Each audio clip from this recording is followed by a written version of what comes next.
Hello everyone, nubkeks here. Welcome back to Nub Raids. It is Monday and we're kicking the week off with some news, though less news this week than we would expect. Let's talk about that in a second. It's a little bit quiet on the Western Front, it feels like, but let's talk about stuff that we know is coming and is happening for sure. So we do have CvC tomorrow, so I will see you for our regularly scheduled CvC stream as always. I will definitely be here for this one.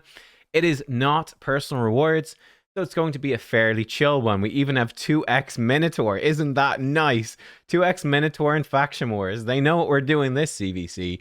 Also, if you have done the Scarred Fusion, I'm almost done. I've got to get the last, gonna do it in CvC. Level up the last Epic Infused Scarred. There's only 5 days, well, 5.5 days, slightly under, left to fuse Scarred. You have to fuse them, otherwise you lose the opportunity forever. If you're 1 minute slow, and you contact support and say, I've got all of the epics, I'm ready to fuse them. I'm ready. Let's go. I was only 1 minute slow. They go, well, can't do anything for you. Costs, I think, 1 million silver as well to fuse the legendary, so make sure that you've got enough.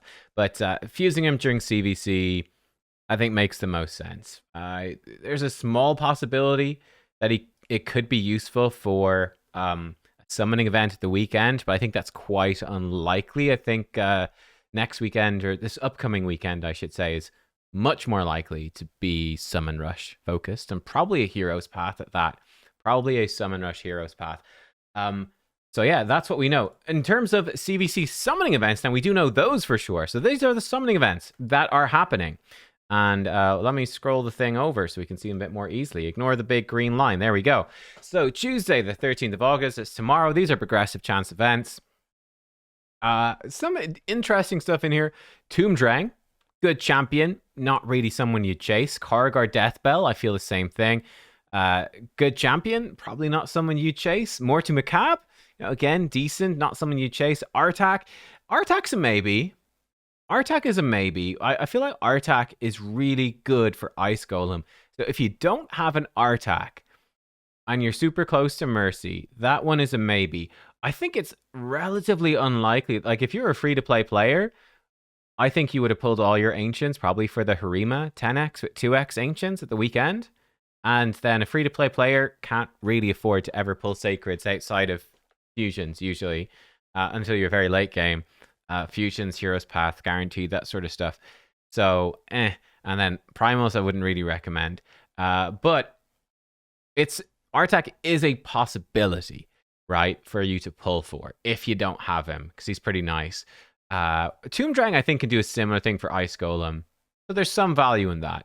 But then again, it's something we'll talk about, because I was watching Hades' video at SAF earlier today. The gear dungeons are quite underwhelming these days. Do you even need to farm them? I don't know, really, versus just farming the tournaments faster in normal mode. Now, when it comes to the Voids, Narses, yes. Clydna, no.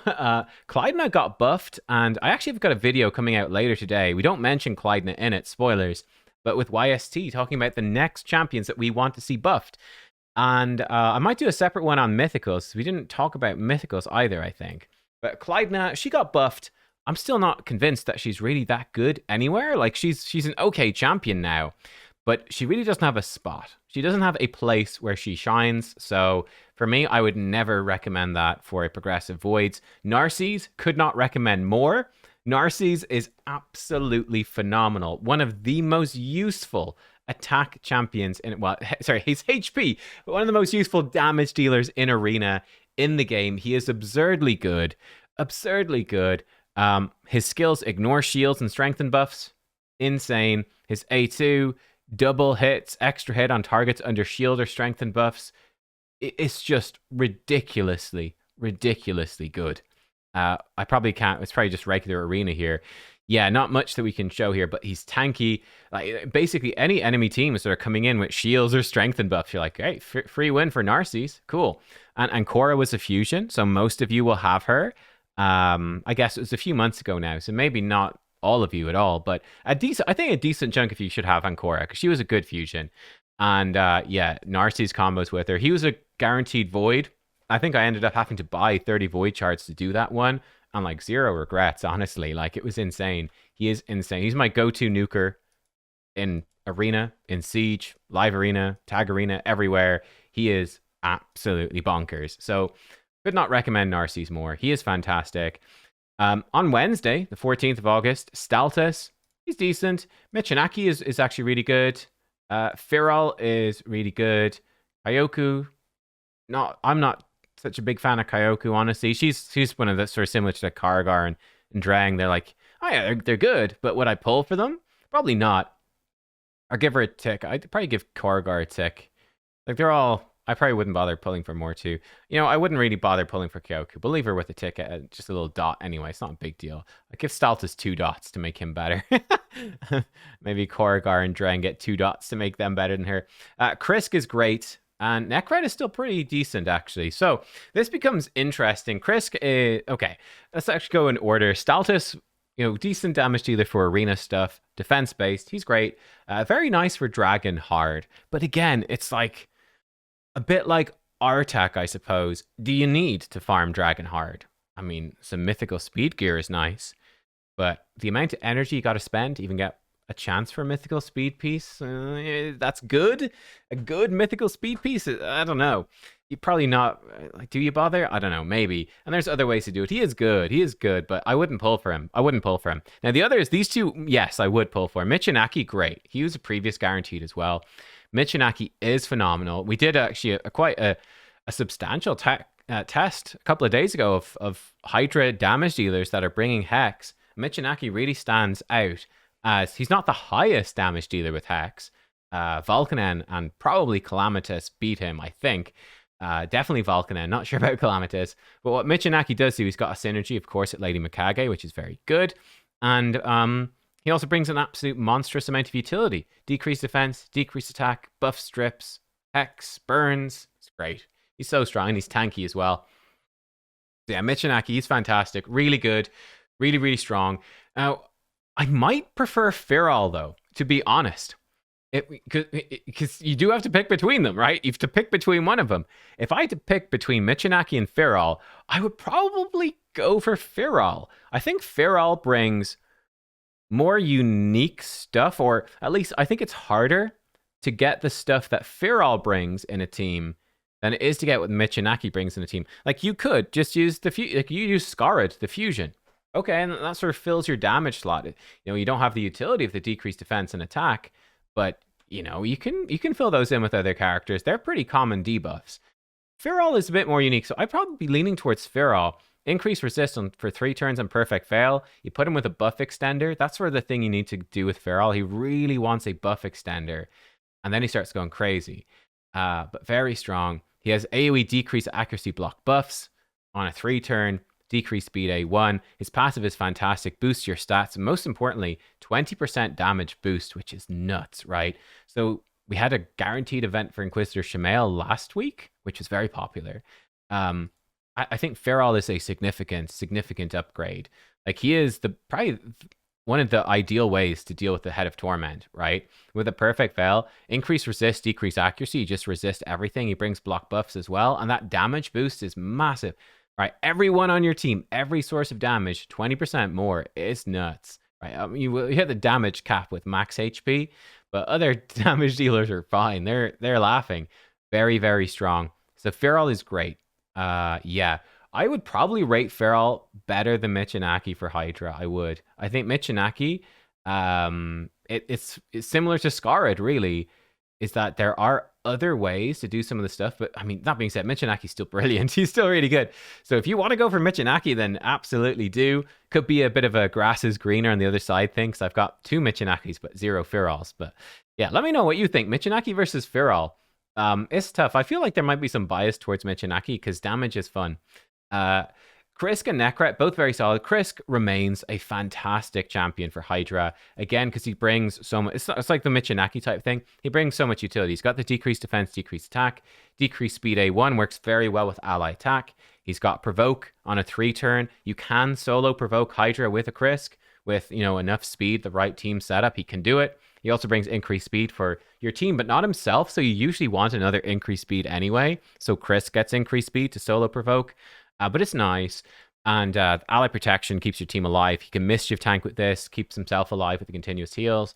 Yeah, Krisk is just very easy to slot into a team because he brings so much utility. It's like, okay, Decreased speed is covered. Keeps the team alive. That's covered. Mischief tank. That's covered. Tons of protection. Just safe, solid option. Brilliant with War Master and Cruelty. Curse set. He's good in that too. Yeah, Krisk is great. So love my Krisk. He is fantastic. Definitely would recommend him highly as well. Nekret. I think Nekret comes back in a bit. Nekret hard fell out of the meta with Narses, right? Because Nekret, oh dear, he puts out a Strengthen and a Shield. Uh-oh, wait, is this one is the Shield? Strengthen and a Shield. Okay, right. So you can't really protect somebody from Narses with a Strengthen and a Shield. The ally protection, yeah, sure, it helps a bit. But he's just letting Narses double hit them. He's letting Narses, he gives so many buffs. Narses like, ignore that shield, block revive on your squishy damage dealer. Haha, haha, I win. It's very strong. I do think Nekret comes back into it a decent chunk for Siege, though. Because, you know, like in Siege, at least right now, right? Right now, I'm setting 2 defenses, right? One of my defenses is obviously going to have Ancora Narses in it. Nekret not going to help against that, but the other one can't have Ancora Narses. You know, I only have got 1 Ancora Narses. So at least one of my defenses, Nekret's going to be brilliant against. And it's going to be the same for all of these. Like, at least half the defenses you're going to fight, Nekret's going to be really strong against in Siege. And that can be really useful. And if you're trying to farm mana shrines, that's really useful too. And yeah, again, even for attacking, I know, I probably would not recommend him. Probably, unfortunately, for your defenses, because he does, again, get countered so hard by the Narses. But, I mean, people can only attack with Narses so many times as well, which gives Nekret a bit of a spot. Or in like defense-only rooms or more limited rooms, faction-limited rooms, he could be really good. So, yeah, I think he's definitely getting a second lease on life, really, with Siege. I think a lot of champions do, actually. They're getting a new lease of life with Siege. So Nekret, he sort of, yeah. Again, the thing is, gosh, Narses wrecks him so hard. It's quite sad. But, yeah, I wouldn't mind a Nekret myself. I've got a 6-star soul, so I definitely wouldn't mind a Nekret. That would be a really nice thing to add to my collection. So, yeah, look, they are the summoning events over the CvC. It's not personal rewards. It's just sort of out in the middle of nowhere. And I do expect, let's talk about this now. I do expect something bigger at the end of the week. So do you want to pull for this? I honestly feel like the Ancients, Primals, Sacreds, definitely don't pull your Primals, in my opinion anyway, unless you're a big whale. The Sacreds and Ancients, if you got any spare, again, like Artag is nice, but I would really be saying Mitaki or Feral, and probably Feral would be the way to go, but it's quite optional, and I feel like they run quite a lot of Feral progressive chance events because he is so good. I feel like he shows up on a lot of these. I think the Voids are pretty nice, right? So if you're super close to Void Mercy, I think you've got a really nice selection of champs to choose from. I would probably recommend Narses for PvP or Krisk for Hydra. Nekret's not a bad option either. I'd probably go for the other 2 first. But Nekret's not a bad option either. So lots of good options for Voids, honestly. Lots of good. For me, personally, if I could have any of these, I'd pick Narses. I could survive without Krisk and Hydra. But gosh, Narses is so unbelievably good for Arena. Like, he's unbelievably good. I would really go for Narses if I didn't have him. He's by far the best guaranteed champion they've done, I think. It was kind of nuts, actually. But yeah, so we got that. Now, in terms of the event tab, this is interesting. Maybe it will be updated later today, but as of right now, there's like nothing shown about what is coming in the future. We got CvC, sure. Tag Arena Ice Golem going to be ending. Champion Training is going to end after CvC. Artifact Enhancement ends after CvC. So stuff ends after CvC. What comes after that? What comes after that? This is between fusions, so we're going to have a couple of weeks of downtime. Titan event, very, very possible. Titan event is possible. Heroes Path, almost definite. Possibly something like a Deck of Fate, stuff like that as well. You know, some turn attack tournaments. I would be expecting probably a Heroes Path at the weekend, perhaps, or perhaps just a Summon Rush at the weekend and then a big Heroes Path during the week. But something like that. Probably most likely, it could be like a Hero's Path for a Scarred Soul. Now, the question is, maybe people didn't go for Scarred at all. Like, I think Scarred has been a relatively unpopular fusion. I think he got more hate than he deserved. Like, I think he's a very serviceable damage dealer for Hydra. I think we showed that very clearly in my testing.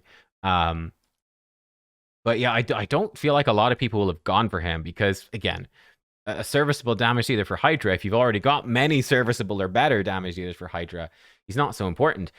I think a Scarred Soul is pretty likely, and that's quite a nice event if you did go for Scarred. It's a big damage boost, and if you want to push Hydra hard, that could be kind of nice. But I think it's got fairly limited appeal, right? I think only a small fraction of people will have gone for the Scarred Fusion, really. And out of those people, probably only half at most would have the resources. Maybe even less, maybe only a third of them. Let's see, if a third of people went for the Fusion, then probably a third of them that went for the Fusion have enough resources to consider going for like a Hero's Path or Titan event, that much resources to get a 5-star soul. A 3-star soul, hopefully, if they do it, will be fairly easy to get and could be a nice little damage and survivability boost for a new player. That could be quite worthwhile, honestly. And get him the Nature's Wrath 3-star. Honestly, 3-star Nature's Wrath could be pretty sick, right? Let's not look at a mythical. It could change things up. But this one, like 3-star Nature's Wrath, could give him 8% more damage. Lots of defense, extra attack, pretty nice. So that could be a nice accessible thing. But yeah, I do think that that's probably quite likely some sort of Scarred Soul. Other than that, what could they do? They could do something totally different. I mean, you know, it's tough to know. Like they did what was it, Mithrala Lifebane Hero's Path, which is quite, or Titan event, which was quite random, or Lady Mikage one as well. They could do anything. They could do something for like Lydia. I don't think they've ever done any guaranteed soul stuff for Lydia. Is that something they could run at some point? I don't know. All that sort of stuff is possible. We are probably due as well. Hello, everyone. Nubkeks from the future, or well, from a different part of the past. Further, not as far in the past. This is confusing, not helpful. Update to this video. I recorded this video earlier today. Did a bunch of speculation, and then what do you know? Plarium came out of nowhere and teased us with Norse mythology coming to raid. Like Thor, Loki, Odin, all that sort of stuff, possibly, in fact, very likely tying in with the new dungeon that we've seen teased on the test server. I did a full speculation video talking about that. Could there be new champions, etc., tied in with it? And now it does look fairly likely that that might come in the downtime now between this and the next fusion, right? It could be kind of like Monster Hunter 2.0, but this time Norse, whether it's God of War, Marvel, or just Norse mythology in general. I don't know. But yeah, check out that video to see my thoughts on that. Thank you for watching this video. Again, let me know what you think about these definite events. And then I'm curious, of course, to hear your speculation either on this video or the video on the Norse mythology stuff as well, in terms of what else might be coming this week too. But yeah, that is what's definitely coming in the next couple of days. Again, I will see you tomorrow for the CvC stream. It's going to be chill. I'm sure there's going to be lots of talk about Norse mythology. So I'll see you all then. Thanks for watching. Goodbye.